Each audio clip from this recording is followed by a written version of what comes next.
Hey guys, and today I thought I'd have a look at the Telekom Malaysia Business Model Canvas. So Telekom Malaysia is the dominant telecoms company in Malaysia. It's been around since 1946 and is majority owned by the government and other government-linked companies such as Khazanah and EPF through various shareholdings.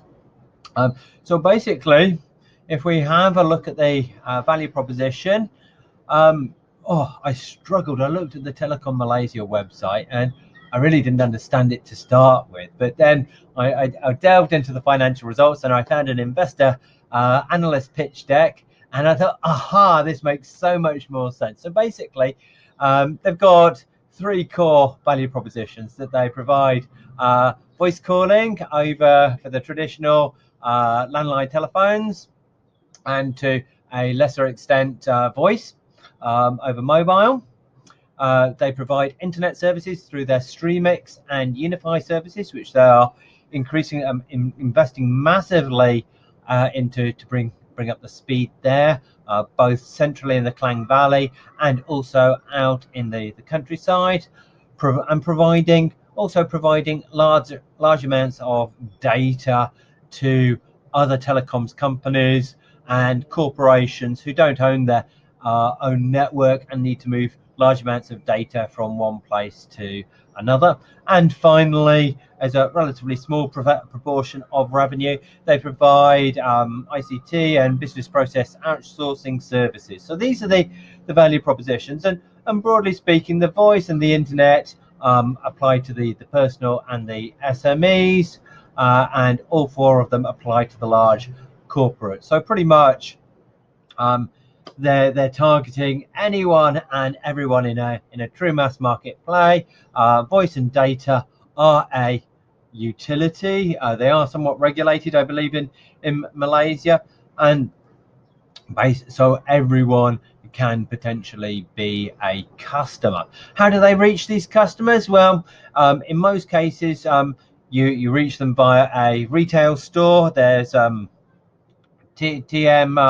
TM points all over Malaysia. Every small town has a TM point for you to go in to sign up for TM services, to look after billing inquiries, and to handle everything else. And there's also the website channels, also the call centers.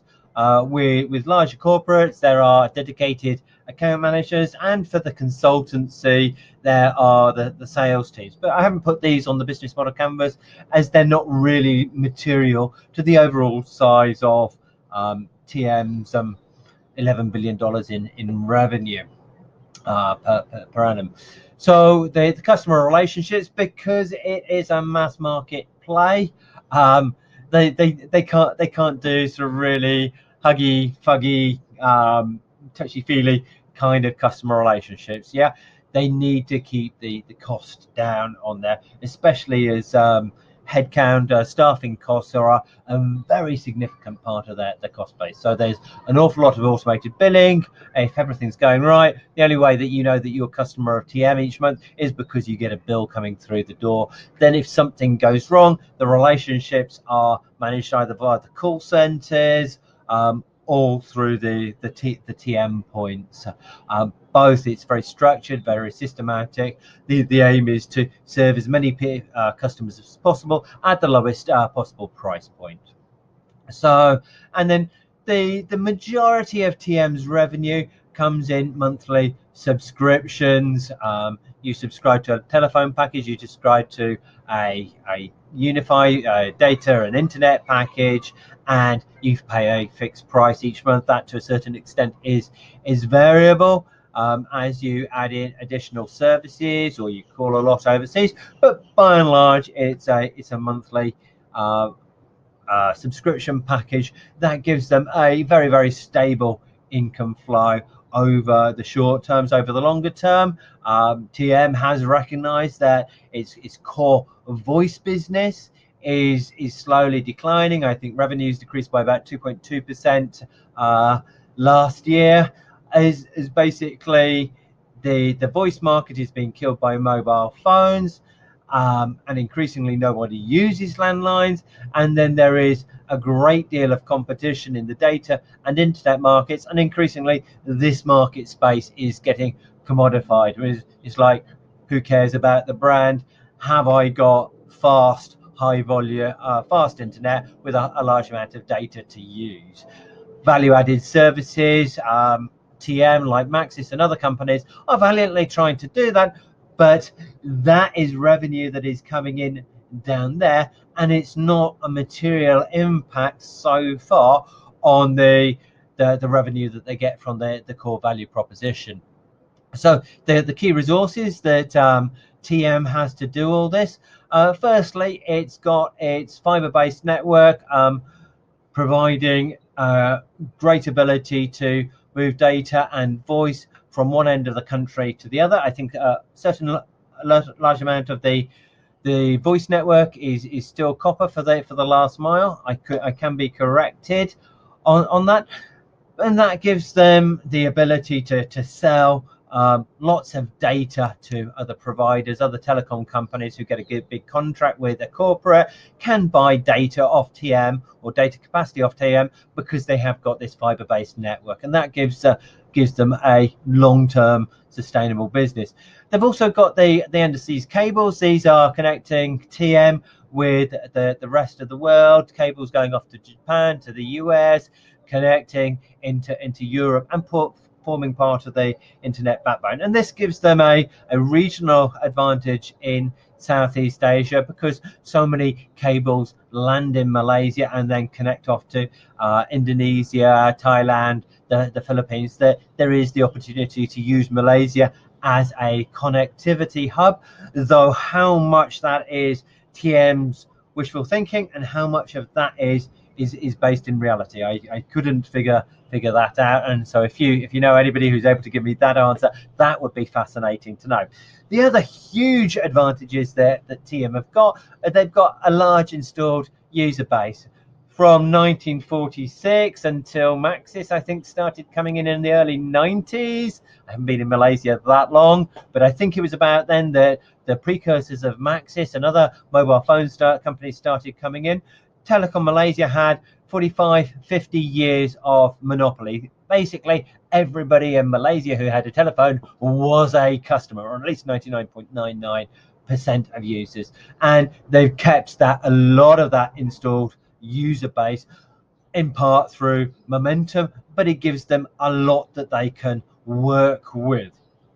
And finally, they've got the government support and ownership. The government owned, by my count, about 54% directly, and by the looks of it, another 20-30% through government-linked companies. So this enables TM to keep doing what it's doing. It allows it to have a lot of confidence in what it's doing, so long as it keeps the confidence of the government. So to a certain extent, it's immune to competition. It doesn't have to respond. Obviously, revenues can fall, but it doesn't have to change the business model for a long time. Though over the last few years, we've seen a lot of changes. TM has moved to a new TM, and it's quite obvious. Voice, the old traditional business model, is a very small part of what TM's about on its website now. Very difficult to figure out exactly how much of the revenue still comes from voice. That wasn't broken down in the financial reports that I read, but it is increasingly small one, as everything else is driven by the internet packages. So how do they deliver this? Obviously, there are other key resources. You can drill down here, but I think these are the key resources that give them a competitive advantage compared to other telecom companies that aren't easily copyable. So the key activities, the network maintenance and upgrading, the spending 18% of revenue into the network, which is a huge amount of investment. Imagine, yes, out of your salary, if you were spending 18% of your salary on making your house better every single year. Most of us spend about a third of our salary on just maintaining our house. TM does, on maintaining the house, the mortgage, paying for it, etc. TM does that, and then it spends another 20% of its salary on its house. So that's a huge amount on the network, and shows the competitive pressure that it is under to increase the quality of the network, because otherwise its value propositions start collapsing, it loses the customers, and then the revenue stream starts falling over as well.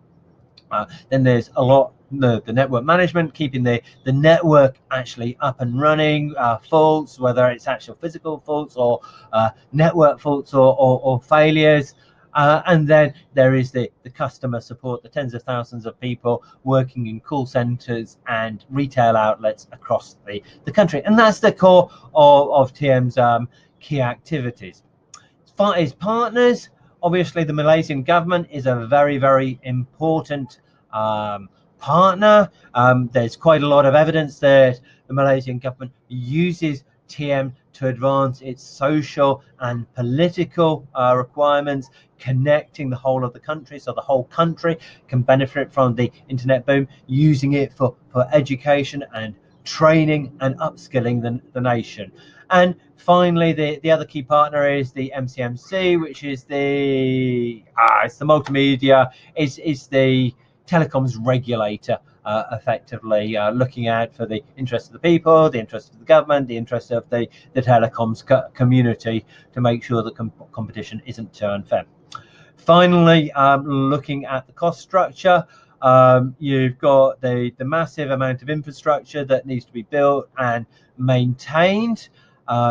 That is both physical infrastructure, the fibers, the switching stables, the cable stations, the overhead telecoms lines, but also the data centers and all the computers and the systems stuff inside them. You got the payroll, which is a good third of the money. I think it's the second largest or maybe first largest item in the accounts. And then finally you've got this huge capital investment. So very much that is TM's Telekom Malaysia's business model canvas, and it shows you how they make money. What I do for my customers, I do 2 or 3 things with the business model that extends this a little bit further. First of all, I look at the threat, which of these components are under threat and how much they are under threat.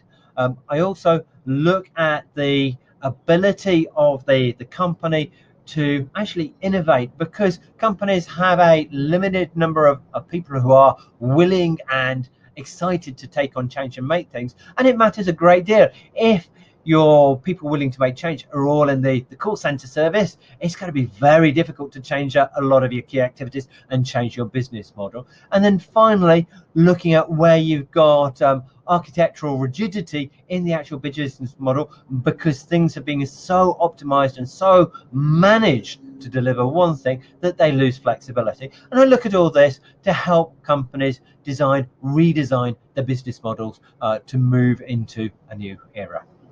So my name is Denis Oakley. Check me out on denis-oakley.com for all you ever wanted to know on business models and how to change them.